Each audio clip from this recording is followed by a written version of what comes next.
and welcome to another video. In today's video I'm going to show you how to sculpt a snake because it's the year of the snake. I also wish you all a very happy new year. May it be healthy and mostly healthy really. Health is, I feel, the most important. I hope you are going to have a great year this year and it's going to be everything you ever hoped for. At least a satisfactory year. Maybe we should not be too greedy about what we wish for a new year. In any case, in today's video I'm going to show you how to sculpt a snake. Now, yes, it's very on point with this year's animal of the year, which is a snake. I actually decided to sculpt a snake quite by chance. I made this for my upcoming solo show with Beinart Gallery in Melbourne, which is in February. So if you're watching this video when it's coming out, you might be able to go and see it in person. So it's going to be in Melbourne. I'm not going to be attending my own show because, well, it's far away for one. And I also have planned an art residency in South Korea. And I'm leaving France end of February, so yeah, I cannot be everywhere at once. That's just not doable. So I'm not going to be there, but the show is going to be great, I hope. I have made 7 different artworks and yeah, this is one of them. I should note that I did some sketching before. I always tend to paint and sketch animals before sculpting them, and I always encourage you and advise that you do the same. Whatever you want to sculpt, it's really key to be able to have it in your head before starting your sculpture. So it's really helpful to just sketch it out, to paint it out, and then it's going to be much more easy. The sculpting process is just going to be easier and more straightforward because you already have made the intellectual effort to get the general shape in your head, and so you don't have to think too much about it. And also it's going to be easier because you have some reference in front of you, instead of having your open computer or 1,000 books around you to have the snake shapes around you. So you can really, a sketch is super important. Use a bunch of different references, create how you want the animal to look like, its posture basically, and then you can start sculpting. Now for this sculpture specifically, the snake you see me sculpt in this video, I used polymer clay, and currently I use cosclay, which is an American brand. I like cosclay mostly because you can paint on it really easily. It's a bit porous and so it accepts paint really nicely. And since nowadays I always paint my sculptures and it's a part of my work that I really enjoy, I just find painting on that specific brand really nice. Before that I would use Cernet and Fimo from Staedtler, which are a Belgian and a German brand. I live in France, so it does make sense to use those more, but I just find them more plasticky and less porous, and so when I paint on those clays it's just not as nice. Yeah, I just really like the cosclay feel. Now cosclay also is super flexible once baked, but honestly I always found that Cernet and Fimo were flexible enough. So yes, cosclay is more flexible, but if you bake it more than once you lose that flexibility anyway, and so it can break as well. So I don't know, I'm not sure that the flexibility addition is that worth it. Honestly, if I want flexibility in my sculptures, I usually use cold porcelain, and I use a brand from Japan. I'm not using it in today's video, so I'm not going to dwell too much on it, but yeah, in terms of flexibility I feel like cold porcelain beats polymer clay. It's just harder to work with because it dries a lot faster, and polymer clay you really have the time to sculpt. That's kind of the reason why I found my way back to polymer clay in my sculptural work, because when I sculpt especially animal faces, I just want a little bit more time to get the eyes and the nose and the general sculpture and structure right, and so polymer clay just allows you to do that. And yeah, I like that.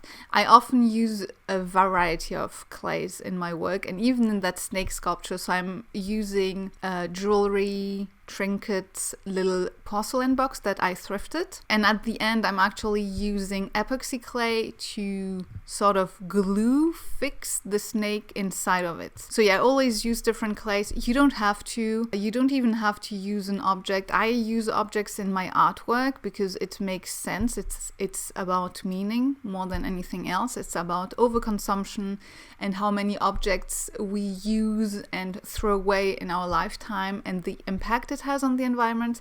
So that's really at the core of my personal art statement and art practice. So I always use man-made objects which I thrift or which are trash. But if you just want to sculpt a snake, you don't really need that. You could also use something else than polymer clay. You could use air dry clay. As you've seen in this video, I used aluminium foil in the beginning, and you really want to use aluminium foil as a structure or sort of armature. If it's just polymer clay, it's not going to cure properly in the center. If you use air dry clay, it's going to crack because it's going to take days to dry because the inside is going to be wet while the outside is not. It's always good practice to use an armature when using clay, as it's going to make for a better, more sturdy sculpture. I cannot advise that enough for any kind of clay you're using, really. Yeah, and then of course, since it's polymer clay, I did bake the snake.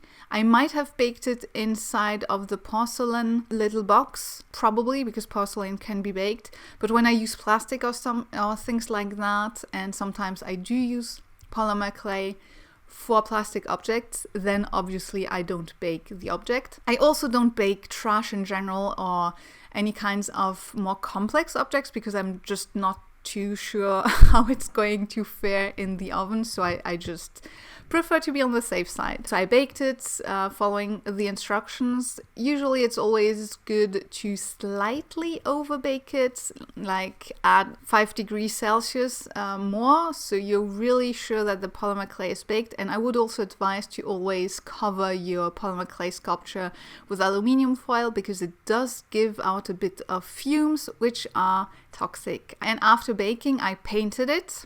Now the painting process is probably the longest on that sculpture because I did a gradient and then I made the pattern on top of the snake. And what I currently use in terms of paint, I tested a lot of paint because certain paints that tend, especially acrylic paints, a few acrylic paints get a little bit sticky on polymer clay. Now it's less of an issue on cosclay, but now that I've discovered a paint that I really like, I just go with that one. And I mostly use a combination of acrylic gouache, and I prefer the brand Turner, and golden So Flat. So basically those are the two brands that I use. And why both? Well, because the Turner acrylic gouache has not great light fast colors in the red and yellow department, so I simply have bought some reds and especially orange and yellows in golden So Flats, and yeah, that's pretty much it. I might do a print. I'm trying to sell a few prints on my website. I still have some prints left from a solo show I did here locally, so I'm going to list them, and when this video is going to be up, those prints are going to be listed on my website, and I print them locally, so they're going to be open editions. I'm thinking of maybe potentially making a print for that one, but I am not certain yet because I don't have it. And I sort of want to see if I sell prints at all before buying more prints to sell, if that makes sense.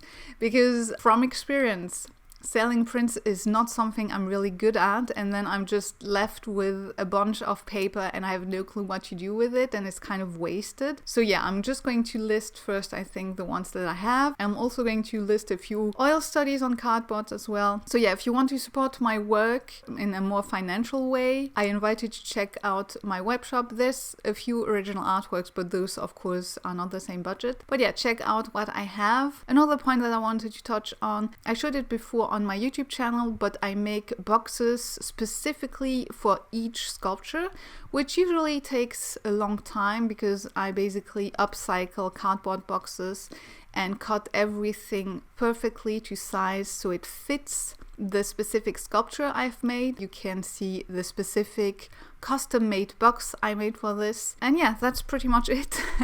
Again, I wish you all a very happy new year. I hope you had a good start of the year so far, despite what's happening in LA with the fire and stuff. I hope you're safe if you're in LA. I hope you're safe. I hope everything is all right with you. If you watched this video until the end, please leave a snake emoji. It helps greatly with the algorithm.